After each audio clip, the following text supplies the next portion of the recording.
욥기 27장 말씀, 욥의 빌닷에 대한 대화가 이어지고 있습니다. 근데 이 부분부터 이제 욥이 풍자한다라고 해서 욥의 발언, 그러니까 그의 가르침이 펼쳐지고 있습니다. 이 풍자라는 말은 비유라는 뜻이기도 하고, 원래 원어로는 마샬이라고 해서 속담이기도 하고 또 격언이기도 하고, 그런 말로써 인생 전반에 적용할 수 있는 교훈, 가르침, 이런 의미를 갖습니다. 그래서 예수께서 비유로 말씀하셨다라고 그렇게 했을 때에도 내나 비슷한 의미를 갖고 있는 겁니다. 인생 전반에 다 적용할 수 있을 만한 그런 깨달음, 그런 교훈, 이런 것들을 비유, 풍자 이렇게 말해서 가르침을 주고 있는 겁니다. 그러니까 우리가 생각할 때 그냥 단순히 은유라고만 생각하면 안 됩니다. 은유라는 건 직유법 같이 뭐뭐 같은 어떤 사물과 그 특성을 비교해서 그것을 이렇게 설명하려는 수사법인데, 그건 좁은 의미일 뿐인 것이고, 여기서 말하는 이 마샬이라고 하는 것은 어떤 깨달음, 가르침, 교훈, 그것이 비유가 되었든 또 속담이 되었든 어떤 격언이 되었든 그런 것들로 인한, 그러니까 잠언서 같은 내용이라는 뜻입니다.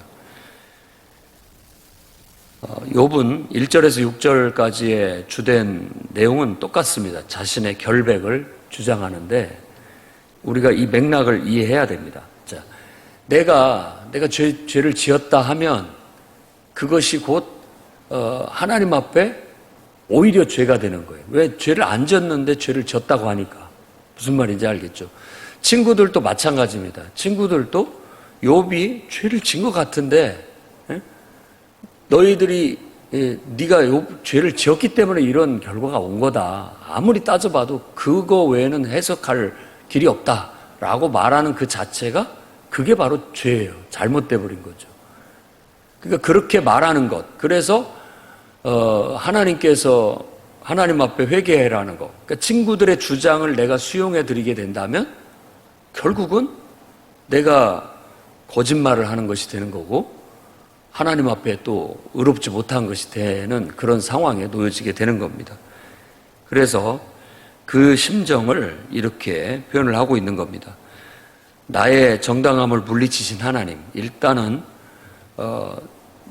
내가 옳다라는 것을, 나의 정당함을, 나의 결백을 하나님께서 속 시원하게 탁 이렇게 보여주시지 않는다. 그냥 가만히 보고만 계시다라는 그런 느낌은 처음부터 끝까지 지금 계속 가고 있고, 그 다음에 내가 그럴지라도 내 입으로 범죄치 않고 또 나의 온전함을 버리지 않겠다. 끝까지 나는 공의를 붙잡겠다. 그 끝까지 공의를 붙잡는 것은 내가 죄인이라는 걸 인정하지 않는 겁니다. 내가 죄를 지어서 지금 벌을 받고 있다는 걸 인정하지 않는 거예요. 왜냐하면 그게 진실이고 사실이니까. 근데 우리들이 보통 알고 있는 기본적인 교리에 의하면 당연히 지금 상황이 나쁘고 또 지금 처지가 안 좋은 그런 일들이 벌어지는 것은 우리가 배워왔던 기본적인 교리에 의하면 우리가 죄를 지었거나 뭔가를 잘못했기 때문에 그와 같은 결과가 찾아왔다라는 거예요. 그러나 그걸로 아무리 나를 설득하려고 해도 나는 인정하지 않는다라는 그런 자기만의 공의, 그걸 끝까지 지키겠다라는 겁니다. 그리고 내 마음이 나의 생애를 비웃지 않겠다. 나를 내 스스로 정죄하지 않겠다라는 겁니다. 자, 이런 꿋꿋한, 저는 이것을 한마디로 얘기하면 충성이라고 말하고 싶습니다. 충성됨. 사람이 자기 자신에게나 하나님에게나 충성돼야 됩니다. 아무리 주변 환경 또 사람들의 말이 어떻다 할지라도, 또 내 처지와 상황이 어떻게 돌아간다 할지라도 항상 하나님을 대하는 태도나 나 자신에 대하는 태도나 항상 일정해요. 바르다는 뜻입니다. 그러니까 욥이 마지막 보루는 바로 그거예요. 내가 그것을 버리지 않겠다라는 것입니다. 근데 저는 이런 데서 우리가 하나님을 섬기는 충성됨을 배워야 된다고 그렇게 말씀드리고 싶습니다. 하나님을 신적인 존재이지만 어떤 내가 섬기는 왕이라고 생각해 보시고 묵상을 해봐도 좀 더 이해가 됩니다. 왕이 나를 인정하지 않고 나를 모른 채 하고 또 나에게 어떤 해악을 나를 감옥에 보낸다든지 또 어떤 귀양을 보낸다든지 해도 신하된 도리로서 왕에 대한 원망이나 불평 없고 항상 똑같아요. 그 왕에게 평상시 충성됐던 것처럼 똑같이 충성되고 자기 자신한테 충성된 것처럼 똑같이 충성됨을 잃지 않는 것. 그게 참된 충성됨이라는 거예요. 그걸 욥기에서는 극단적인 설정을 통해서 우리에게 보여주는 겁니다. 우리도 그런 상황에서도 하나님에 대한 나의 마음이나 또 하나님에 대한 내가 평상시에 태도나 내 자신, 내 인생에 대한 내 자신에 대한 태도가 흔들림 없이 그대로 유지할 수 있느냐. 그걸 처음부터 보려고 했던 것이 바로 사탄과 하나님과의 거래 속에 있었던 것이고 그 속에서 지금과 같은 일들이 벌어졌던 거예요. 그러니까 그 문제로 인해서 사람들이 와서 여러 가지로 내 멘탈, 내 자세를 막 공격하고 흔드는, 나를 위한다고 말하는 거지만 실제로는 내 중심을 흔들려고 하는, 내 중심까지 흔들어 버리려고 하는 그런 주장들을 펼치고 나올 때 그럼에도 불구하고 끝내 그 마음을 저버리지 않고 끝까지 유지하겠다라는 굳은 결의에 찬 교훈인 겁니다. 그래서 이런 절대적인 충성은 아주 너무나도 귀하고 금쪽 같아서 세상에서 찾아보기가 어렵습니다. 그러나 그런 충성됨을 간혹 가다가 누군가가 이렇게 표현해낼 때가 있습니다. 우리들의 관계 속에서 또 어떤 공동체 속에서 살아갈 때 그런 모습들을 보일 때에 알게 모르게 우리 속에는 그거에 대한 갈망, 희열, 어떤 그런 것들이 느껴지는 거예요. 이야, 정말 놀랍다, 귀하다.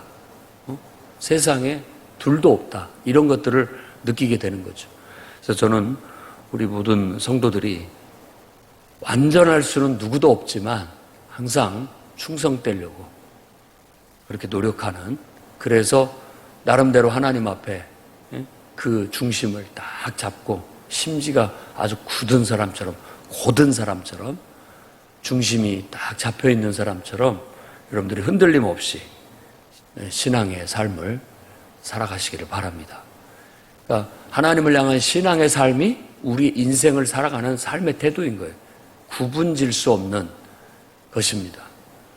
세상 사람들은 눈에 보이는 그것에 초점을 두고 그것에 중심을 두고 그것에 의해서 좌지우지되지만 우리는 보이는 것에 현혹되지 않고 보이지 않는 중심에 딱 초점을 두고 세상의 풍파를 그냥 통과해 나가는 겁니다.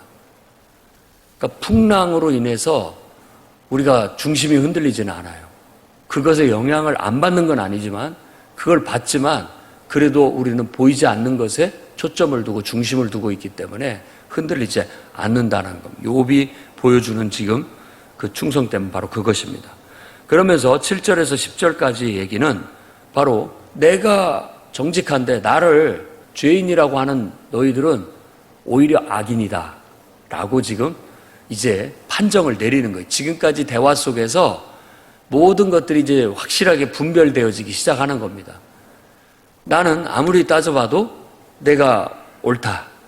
이 부분에 있어서 욥이 옳다라고 정당하다라고 하는 것을 예수 그리스도로 자꾸 이렇게 덧씌워서 묵상을 하면 좋습니다.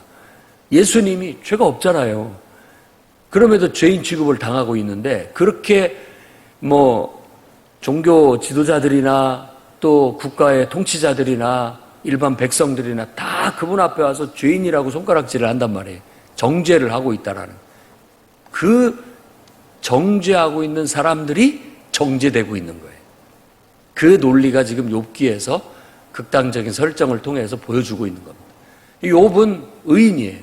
그런데 그 의인을 죄인이라고 정죄하고 있는 그 사람들은 스스로를 정죄하고 있는 죄인이 되고 만다라는 그런 논리입니다.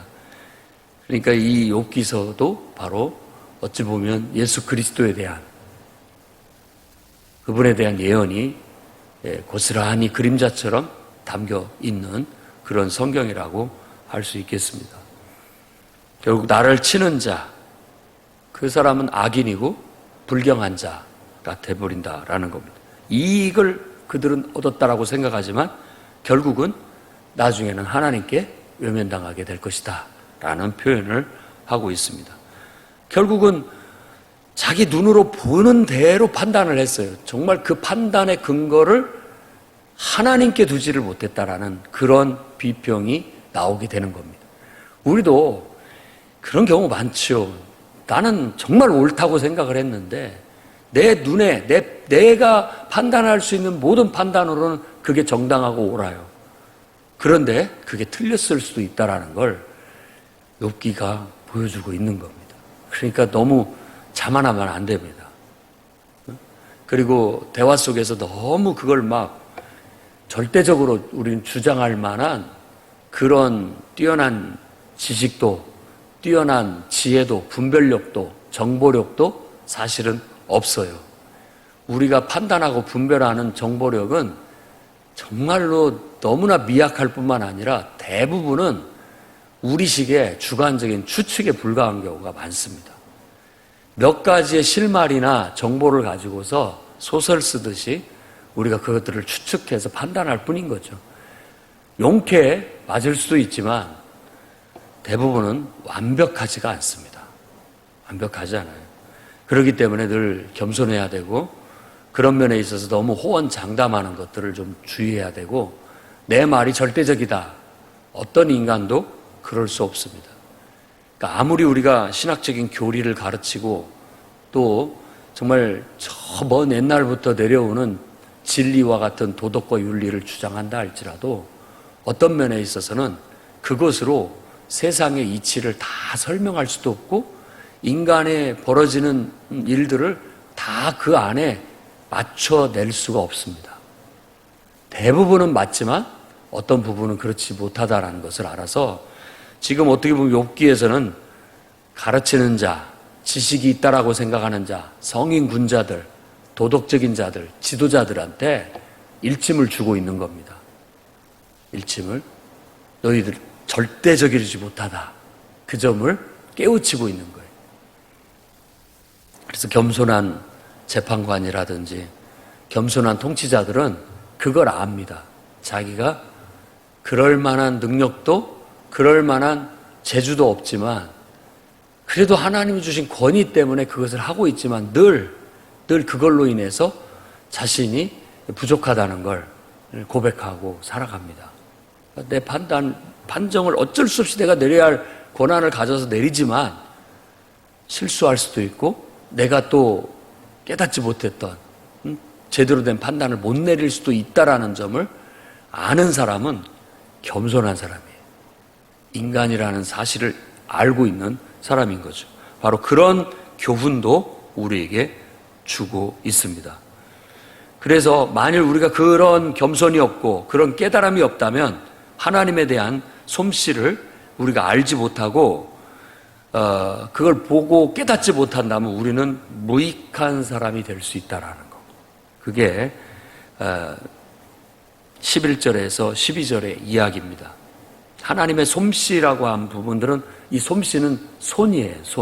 손이라는 말은 하나님의 능력을 말하는 거기 때문에 이것은 시적인 언어로 솜씨로 번역을 한 겁니다. 하나님의 그 능력을 우리가 알지 못하고 그 능력을 하나님의 능력을 안다는 것은 우리의 불완전함, 우리의 부족함을 안다는 말이기도 합니다. 그걸 깨닫지 못하고 가르침을 펼치게 되면 무익한 자로 결국은 평가될 수밖에 없는 거예요. 13절에서 23절엔 이제 또다시 그 악인들이 받게 될 분깃, 그러니까 악인의 운명, 그들의 운명은 결국 겉으로는 번창하는 것 같이 보이나 결국은 파멸할 것이다 라는 그런 진리를 가르치고 있습니다. 하나님은 그런 자들을 아끼지 않고 다 쓸어버리실 것이고 사람들은 그들을 비웃게 될 것이다 라는 거예요. 그러니 처음 말씀드렸던 것처럼 사람들이 나를 비웃고 안 비웃고에 초점을 맞추지 마시고 우리 인생이 우리 집이나 우리 개인의 삶이 잘 되고 못 되는 것에 초점을 맞추지 마시고 욥처럼 그런 것들이 잘 되거나 완전히 망하거나 이런다 할지라도 나의 인간으로서의 본분, 나의 태도, 하나님을 향한 충성됨, 내 자신에 대한 충성됨과 성실함, 이것을 흔들지 않는 거예요. 끝내 그걸 갖고 가는 겁니다. 그러니까 예수님이 십자가를 지고 그 길을 가셨다라는 게 바로 그런 태도입니다. 하나님을 향해서 흔들림 없이 꿋꿋이 자기의 사명의 길을 가는 거예요. 사람들은 너는 이런 대접을 받는 거, 이런 취급을 당하는 거, 네가 뭔가 잘못해서 라고 정죄하고 비웃고 조롱하고 손가락질을 한다 할지라도 흔들리지 않습니다. 내 중심이 바르고 하나님 앞에 정직하고 하나님 앞에 충성되고 내 자신한테 성실하고 흐트러짐이 없다면 진리가 우리를 자유케 하는 겁니다. 그 자체가 나의 자유함인 거예요. 오히려 이것을 타협해버리고 이것을 가지고 이걸 흐트러버리게 된다면 오히려 그것이 내 스스로를 포기하는 것이고 결국은 그 편한 길을 택함으로 인하여서 나는 또 다른 감옥에 갇혀 평생 후회스러운 그야말로 죄인의 굴레와 운명 속에 내 스스로를 놓아버리는 결과를 가져오게 된다는 걸 깨우치고 있습니다. 그러니 이 숭고한 진리요 가르침을 여러분 마음에 새기시고 지금 여러분들의 환경 또 주위 사람들의 여러분들을 향하는 반응들이 어떠하든지 간에 참고만 하시고 눈에 보이지 않는 중심, 정말 하나님을 향한 충성됨, 그 성실함에 초점을 맞추고 오늘 또 꿋꿋하게 당당하게 여러분의 길을 여러분의 삶을 살아가시기를 주의 이름으로 축원합니다.